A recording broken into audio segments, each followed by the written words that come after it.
wabarakatuh. Selamat pagi semuanya, bagaimana kabar kalian? Semoga kalian tetap dalam keadaan yang sehat dan tidak kurang suatu apapun.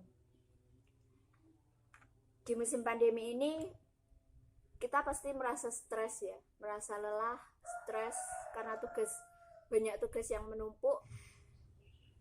Tapi kita harus tetap ingat, belajar itu penting. Karena belajar itu, kita harus tetap belajar, semangat belajar. Karena belajar itu penting. Belajar adalah salah satu cara untuk mencapai cita-cita kita. Untuk membahagiakan kedua orang tua kita yang telah susah payah menyekolahkan kita, mencari nafkah untuk kita, agar kita dapat meraih cita-cita dan kita dapat bermanfaat bagi orang lain. Baik, mulai ke pembelajarannya. Pada pembelajaran kali ini, kita akan belajar tentang bentuk, pangkat, dan akar. Tapi sebelum kita memulai pembelajaran tersebut, marilah kita awali pembelajaran kali ini dengan berdoa. Semoga pembelajaran kali ini dapat berjalan secara baik dan lancar. Berdoa mulai.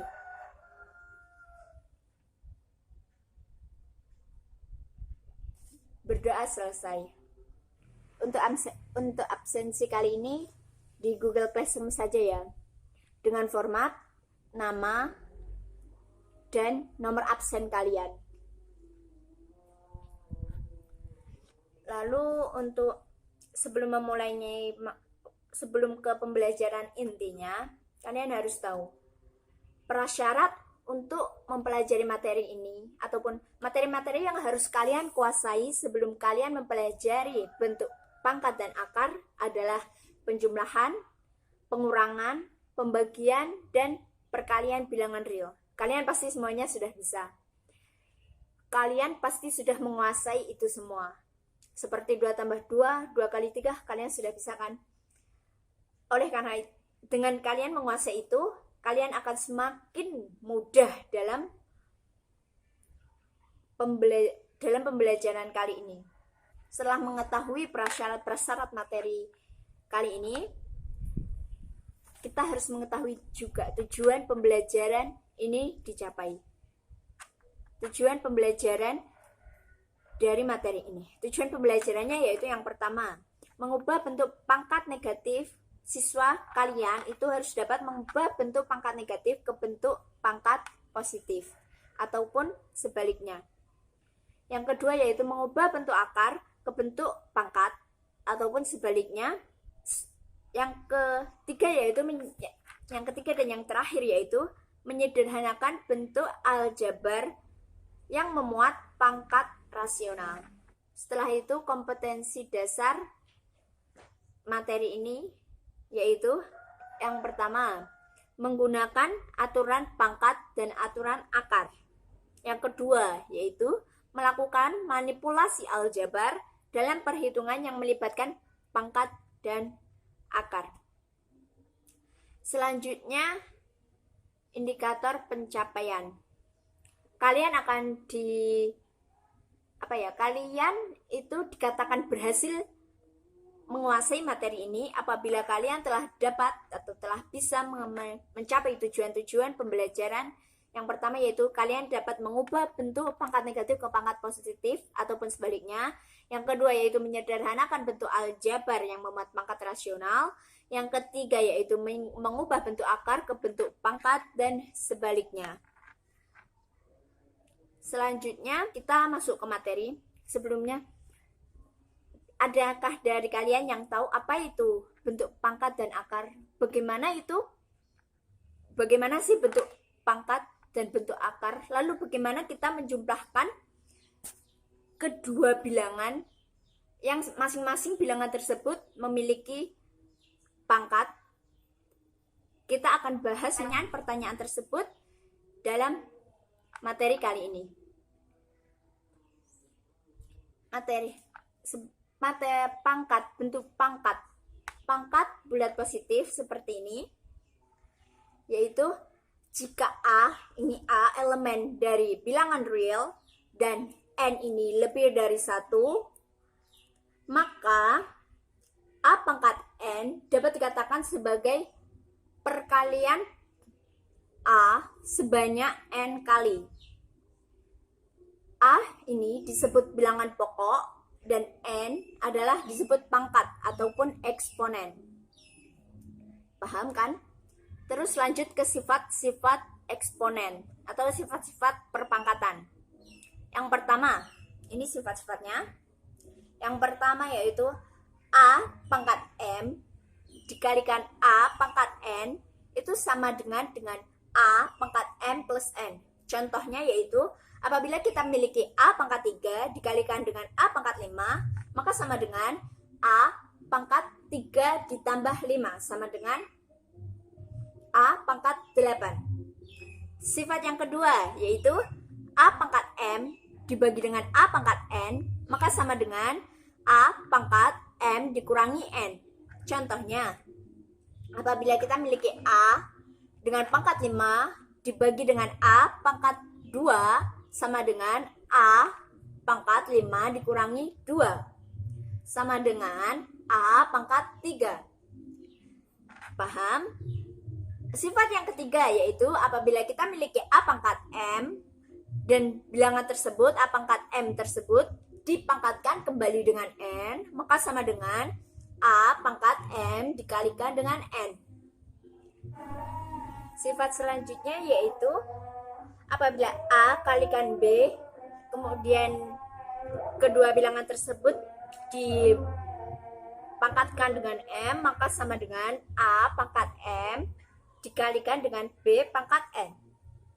Lanjut ke sifat berikutnya. Sifat berikutnya yaitu apabila A per B dipangkatkan dengan M, maka sama dengan A pangkat M per B pangkat M.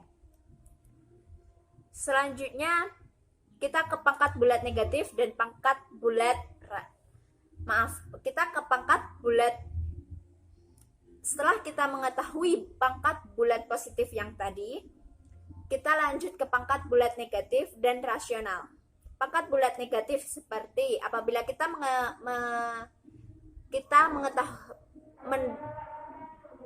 apabila kita mempunyai 1 per A pangkat M, maka 1 itu sama dengan A pangkat 0 ya. Kita ketahui A pangkat 0 dibagi dengan A pangkat M sama dengan A pangkat 0 dikurangi dengan M. Seperti sama sifat yang atas tadi, hal ini kan sama dengan A pangkat negatif M. Ini yang dinamakan dengan pangkat bulat negatif. Lalu bilangan rasional. Kita mengetahui bilangan rasional terlebih dahulu. Bilangan rasional adalah bilangan yang dapat dinyatakan dengan A per B dan A, B, A dan B itu adalah elemen bilangan bulat dan B itu tidak sama dengan 0. Maka apabila terdapat bilangan pokok A dengan pangkat M per N seperti ini, merupakan bilangan pangkat rasional ataupun bilangan pangkat yang tak sebenarnya. Lanjut ke bentuk akar ya. Bentuk akar adalah bilangan-bilangan di bawah akar yang hasilnya merupakan bilangan irasional. Bilangan irasional itu bilangan yang tidak rasional ataupun tidak dapat dinyatakan dalam bentuk A per N, A per B seperti yang bilangan rasional tadi. Bentuk akar itu contohnya seperti ini. Akar 3, akar 5, akar 8 dan seterusnya. Itu kan tidak dapat dinyatakan dalam bentuk A per B kan. Lalu kita ke sifat-sifat bentuk akar. Yang pertama, akar A kalikan B itu sama dengan akar A dikalikan dengan akar B. Sifat yang kedua, apabila ada akar dari A per B itu sama dengan akar A per akar B. Sifat yang ketiga, apabila ada akar A buka kurung akar B plus ataupun ditambah atau dikurang dengan akar C itu akan sama dengan akar AB ditambah ataupun dikurang sesuai yang di depan dengan akar A kalikan akar C. Sifat yang keempat yaitu M akar A ditambah ataupun dikurang dengan N akar A itu sama dengan buka kurung M tambah ataupun dikurang dengan N tutup kurung akar A. Itu hampir sama dengan sifat yang ketiga tadi, hanya kebalikannya. Sifat selanjutnya yaitu apabila ada akar A dikalikan dengan akar A itu akan sama dengan A. Yang selanjutnya apabila ada akar A pangkat M dari N itu sama dengan A pangkat M per N. Yang selanjutnya dan sifat yang terakhir yaitu apabila ada akar A itu akan sama dengan 1/2. Maaf, akan sama dengan A pangkat 1/2. Ini sifat ini hampir sama dengan sifat yang atasnya tadi yaitu akar A pangkat M dari N itu akan sama dengan A pangkat M per N. Untuk contoh-contohnya ini akar 48 itu kan dapat kita jadikan dengan 16 dikalikan 3. Maka akar 48 ini akan sama dengan akar 16 dikalikan 3. 16 kan itu 4 kuadrat kan ya. Maka 4 ini akan dapat kita keluarkan menjadi dengan 4 akar 3. Berarti akar 48 ini akan sama dengan 4 akar 3. Yang kedua yaitu apabila ada 5 akar 3 ditambahkan dengan 2 akar 3 itu akan sama seperti sifat yang atas tadi, akan sama dengan 7 akar 3. Lalu yang menjadi pertanyaan adalah sebagai berikut. Apabila kita mempunyai 2 pangkat X misal sama dengan 32, bagaimana cara kita untuk mencari nilai X tersebut? Kita akan membahas bagaimana cara mencari X tersebut dalam pertemuan berikutnya. Ini kita akhiri sampai di sini saja. Terima kasih atas perhatian kalian dan apabila ada yang ditanyakan kita didiskusikan di Google Classroom saja. Tetap jaga kesehatan dan patuhi protokol kesehatan dan anjuran dari pemerintah. Dari saya, wassalamualaikum warahmatullahi wabarakatuh.